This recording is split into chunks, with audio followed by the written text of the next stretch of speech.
Fundamentals of Sanatana பயிற்சி பட்டறை நேரடி மற்றும் இணைய வழி வகுப்புகள் டிசம்பர் 13 முதல் 17 வரை. தொடர்புக்கு 7388242442. காவல் உதவி ஆய்வாளர் தேர்வில் சமூக நீதியை காக்க வேண்டும் என பாமக தலைவர் அன்புமணி கூறியுள்ளார்.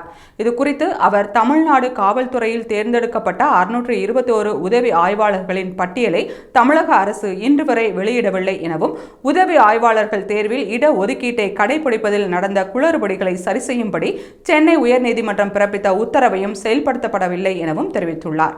இதில் தமிழக அரசும் தமிழ்நாடு சீருடை பணியாளர் தேர்வாணையமும் காட்டும் அலட்சியம் கண்டிக்கத்தக்கது என குறிப்பிட்டுள்ளார். உதவி ஆய்வாளர்கள் பணிக்கான தேர்வில் அதிக மதிப்பெண்கள் பெற்றவர்களை முதலில் பொது போட்டி பிரிவில் நிரப்பிவிட்டு அதன் பிறகுதான் இடஒதுக்கீட்டு பிரிவினருக்கான இடங்களை நிரப்ப வேண்டும் என்றும், அதற்கு மாறாக அதிக மதிப்பெண்கள் பெற்றவர்களை இடஒதுக்கீட்டு பிரிவில் சேர்த்ததை எதிர்த்து தொடரப்பட்ட வழக்கை விசாரித்த சென்னை உயர்நீதிமன்றம் இடஒதுக்கீட்டை கடைபிடிப்பதில் ஏற்பட்டுள்ள குளறுபடிகளை சரி செய்ய வேண்டும் என்று உத்தரவிட்டுள்ளதாக தெரிவித்துள்ளார்.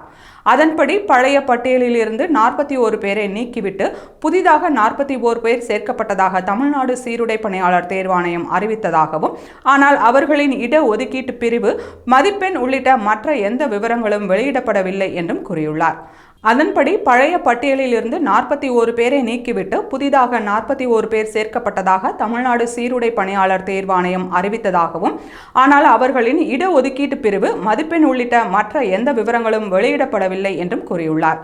அதை எதிர்த்து மீண்டும் தொடரப்பட்ட வழக்கை விசாரித்த சென்னை உயர்நீதிமன்றம் அனைத்து விவரங்களுடன் கூடிய புதிய பட்டியலை நவம்பர் 18ஆம் தேதி நீதிமன்றத்தில் தாக்கல் செய்ய வேண்டும் என்று ஆணையிட்டதாகவும், ஆனால் அந்த ஆணையை இதுவரை செயல்படுத்தவில்லை என்றும் அன்புமணி குற்றம் சாட்டியுள்ளார்.